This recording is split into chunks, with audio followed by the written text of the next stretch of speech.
Hello friends, స్వాగతం మా channel మన తెలుగు సీరియల్స్కి. ఈరోజు మనం కార్తీక దీపం 2 నేటి ఎపిసోడ్ రివ్యూ గురించి మాట్లాడుకుందాం.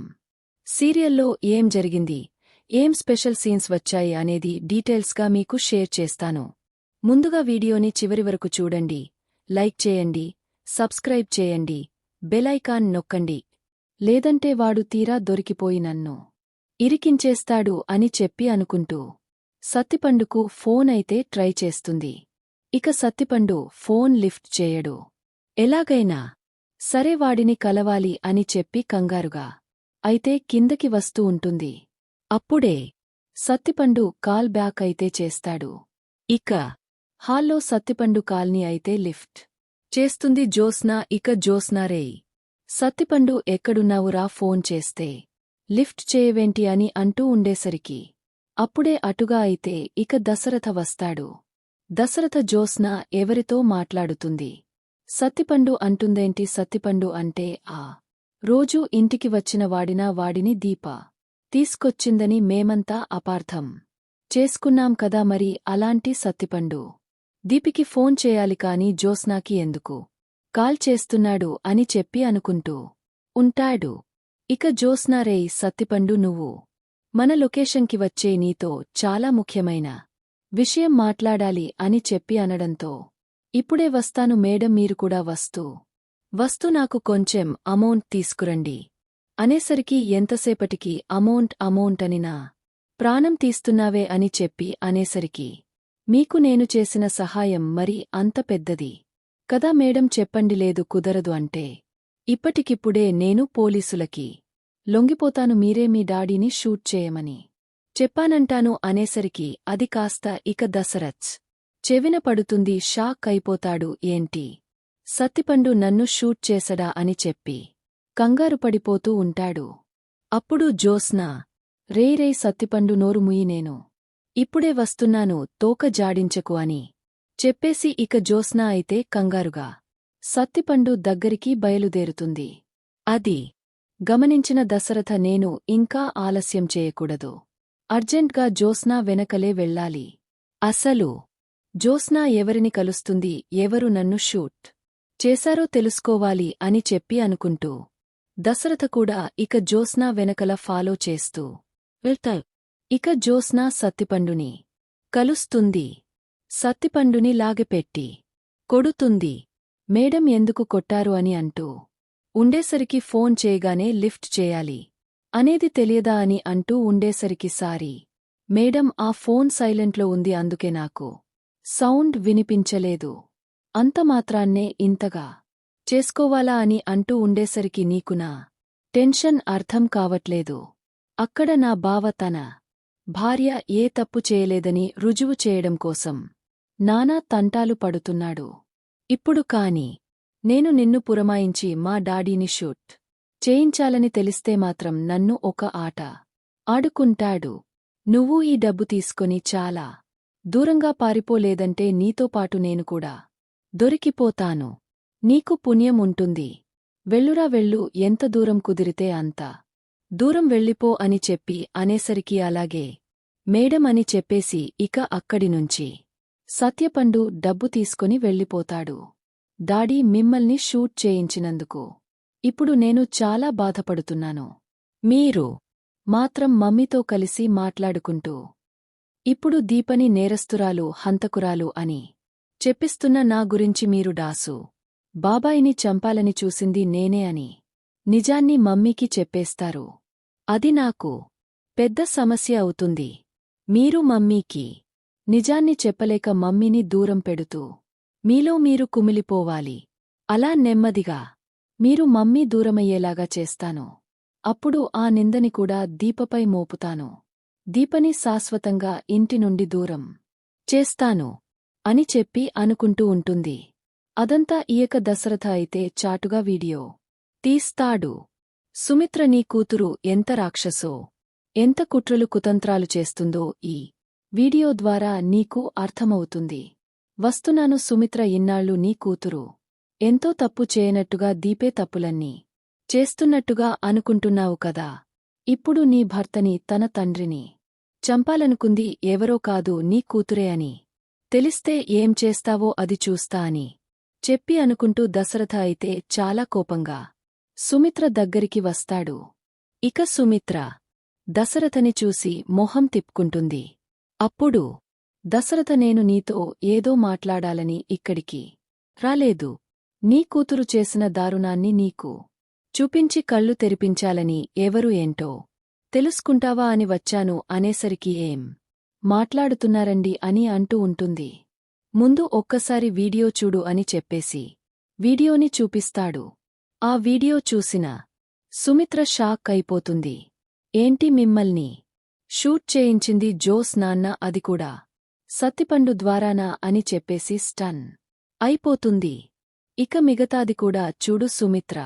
అప్పుడు నీ కూతురు దీపపై ఎంత కోపాన్ని కక్షిని పెంచుకుందో అర్థమవుతుంది అనేసరికి మిగతా వీడియోని కూడా చూస్తుంది సుమిత్ర. ఇక ఆ వీడియోని చూసి స్టన్ అయిపోతుంది. మిమ్మల్ని నన్ను కూడా కావాలని విడదీస్తుందా దాసుని చంపబోయింది మన కూతురా అని అడుగుతూ ఉండేసరికి అవును అవును సుమిత్ర, ఇప్పటికైనా ఎవరు ఏంటో తెలుసుకుంటే బాగుంటుంది. ఇక ఈ వీడియోని చూసావు కదా, నువ్వే నిర్ణయించుకో. ఎవరిని క్షమించాలి, ఎవరిని శిక్షించాలి, ఎవరిని దగ్గరికి తీసుకోవాలి, ఎవరిని దూరం పెట్టాలి అన్నది అని చెప్పి కోపంగా అక్కడి నుంచి వెళ్ళిపోతాడు దశరథ. ఇక సుమిత్ర బోరున ఏడుస్తూ ఇంత దుర్మార్గురాలునా కడుపున ఎలా పుట్టింది, తన తండ్రినే చంపాలనుకున్నంత దుర్మార్గత్వం తనలో ఎలా వచ్చింది, దీపై ఇంత కక్షని కోపాన్ని పెంచుకుందా ఎందుకు అని చెప్పి అనుకుంటూ ఇక సుమిత్ర అయితే దీప దగ్గరికి వస్తుంది.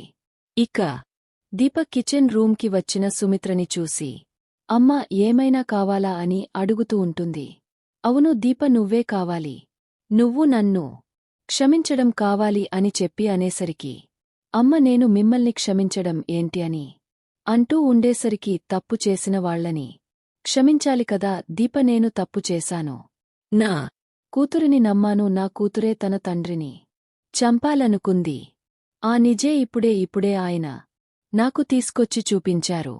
ఇక నుంచి నేను నిన్ను ఎప్పుడూ అపార్థం చేసుకోను, నువ్వు ఎప్పుడైనా ఇంటికి రావచ్చు, ఎప్పుడైనా మాతో సంతోషంగా మాట్లాడొచ్చు, నువ్వు కూడా నాకు పెద్ద కూతురిలాంటి దానివి, ఇక నుంచి నువ్వు నాకు పెద్ద కూతురివే, నువ్వు ధైర్యంగా నాతో మాట్లాడొచ్చు, నాతో కబుర్లు ప్రేమగా దగ్గరికి తీసుకోవచ్చు, నువ్వు ఏం చేయాలనుకుంటే అది నిర్మహమాటంగా చేయొచ్చు, నీకు అంత ఫ్రీడమ్ నేను ఇస్తున్నాను అని చెప్పి అనేసరికి ఇక చాలా ఎమోషనల్ అవుతుంది దీప. అప్పుడు సుమిత్ర ఏంటి దీప అని చెప్పి అనేసరికి అమ్మ మిమ్మల్ని ఒక్కసారి హక్ చేసుకోవచ్చా అని అంటూ ఉండేసరికి అయ్యో పర్మిషన్ తీసుకుంటావేంటి, నువ్వు నా పెద్ద కూతురివి అన్నాను, నువ్వు నన్ను అమ్మ అని పిలవచ్చు, దగ్గరికి తీసుకోవచ్చు అన్నాను కదారా అని చెప్పేసి ఇక సుమిత్ర అయితే దీపని హక్ చేసుకుంటుంది. ఇక దీప ఆనందానికి అవధులు ఉండవు, చాలా సంబరపడిపోతూ ఉంటుంది. ఇక అప్పుడే అక్కడికి జ్యోత్స్న అయితే వస్తుంది. ఇక జ్యోత్స్న దీప వాటర్ తీసుకురా అని చెప్పి అంటూ ఉంటుంది. ఇక దీప ఇంతకీ రాకపోయేసరికి అప్పుడే అక్కడికి దశరథ వస్తాడు. ఇక దశరథ దీప ఏంటి ఇంకా రాలేదు అని చెప్పి అనుకుంటూ అటుగా వెళ్ళి చూస్తాడు. ఇక సుమిత్ర దీప ఇద్దరూ హట్ చేసుకుని ఎమోషనల్ అవుతూ ఉంటారు. అది చూసిన దశ కూడా చాలా హ్యాపీగా ఫీల్ అవుతాడు. ఇక జ్యోత్స్న ఈ దీప ఏం చేస్తుంది, వినిపించినా వినిపించినట్టుగా ఉంటుందా అని చెప్పి అనుకుంటూ లోపలికైతే వస్తుంది. ఇక సుమిత్ర దీపం చూసి షాక్ అయిపోతుంది.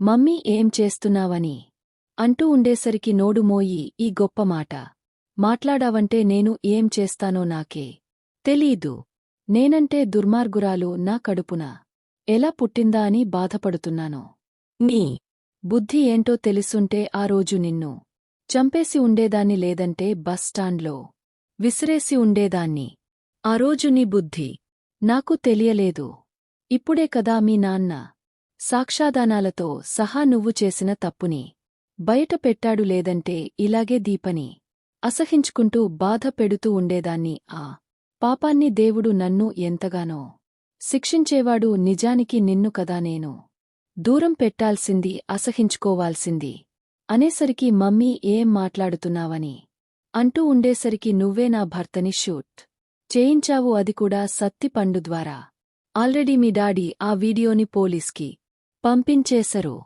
పోలీసులు ఏ విషయమైనా ఇక్కడికి రావచ్చు నిన్ను అరెస్ట్ చేయొచ్చు కుదిరితే నిన్ను నువ్వు కాపాడుకో జోష్నా అనేసరికి స్టన్ అయిపోతుంది జోష్నా మమ్మీ ఏం మాట్లాడుతున్నావని అంటూ ఉండేసరికి ఇక దశరథ్ ఏంటి జోష్నా నువ్వు చేసిన తప్పు ఇప్పుడు కూడా ఒప్పుకోవా ఏమీ తెలియనట్టుగానే నటిస్తావా నన్ను మీ అమ్మని దూరం చేయాలనుకుంటున్నావా దీపపై మీ అమ్మ మరింతగా కోపాన్ని కక్షని పెంచుకోవాలనుకుంటున్నావా నువ్వు మాత్రం చేసిన తప్పుని దీపపై మోపి నువ్వు సైడ్ అయిపోదాం అనుకుంటున్నావా నీ ఆ దేవుడు అనేవాడు తప్పు చేసినవాళ్లని అంత తేలిగ్గా వదిలిపెట్టడు అందుకే నీ బండారం బయట పెట్టేశాడు అది కూడా నా ద్వారా అని చెప్పి అనడంతో డాడీ అని చెప్పి అంటూ ఉంటుంది ఇక నువ్వు తప్పించుకోలేదు జోస్నా ఆల్రెడీ పోలీసులు ఆందివేలో ఉన్నారు వాళ్ళు ఏ నిమిషమైనా వచ్చేస్తారు నిన్ను అరెస్ట్ చేస్తారు అని అంటూ ఉండేసరికి అలాంటి పరిస్థితి వస్తే నేను మిమ్మల్ని తేలిగ్గా వదిలేస్తాను అనుకున్నారా నాతో పాటు మీ అందరిని కూడా నాశనం చేస్తాను అని చెప్పి ఇక జోష్నా అయితే దశరథ్ గొంతు పెట్టుకోబోతుంది అది గమనించిన దీపాలు లాగపెట్టి జోష్నా చంప పగలుగొడుతుంది నీకు ఎంత ధైర్యముంటే మా అమ్మని మా నాన్నని ఏదో చేయాలనుకుంటా వాళ్లని ఏదైనా చేయాలి అంటే నన్ను దాటి నువ్వు ముందుకు రావాలి జోష్నా అని చెప్పి అంటూ ఉండేసరికి ఇక సుమిత్ర దర్శ షాక్ అయిపోతారు ఒకరి మొగాలు ఒకరు చూసుకుంటూ ఉంటారు అప్పుడు జోష్నా తన బ్యాగ్లో ఉన్నటువంటి గన్ తీసి ఇక దీపకి గురి పెడుతుంది జోష్నా ఆవేశపడకు ఆవేశంలోనే నా రోజు నా ద్వారా తప్పు జరిగింది ఇప్పుడు నువ్వు అదే తప్పు చెయ్యి తర్వాత చాలా బాధపడాల్సి వస్తుంది అని చెప్పి అంటూ ఉండేసరికి అసలు నీ వల్ల కదా నాకు ఈ సమస్యలన్నీ నువ్వనేదే లేకపోయి ఉండుంటే నేను హ్యాపీగా మా మమ్మీ డాడీతో ఉండేదాన్ని ఈ యావదాస్తికి యువరానలాగా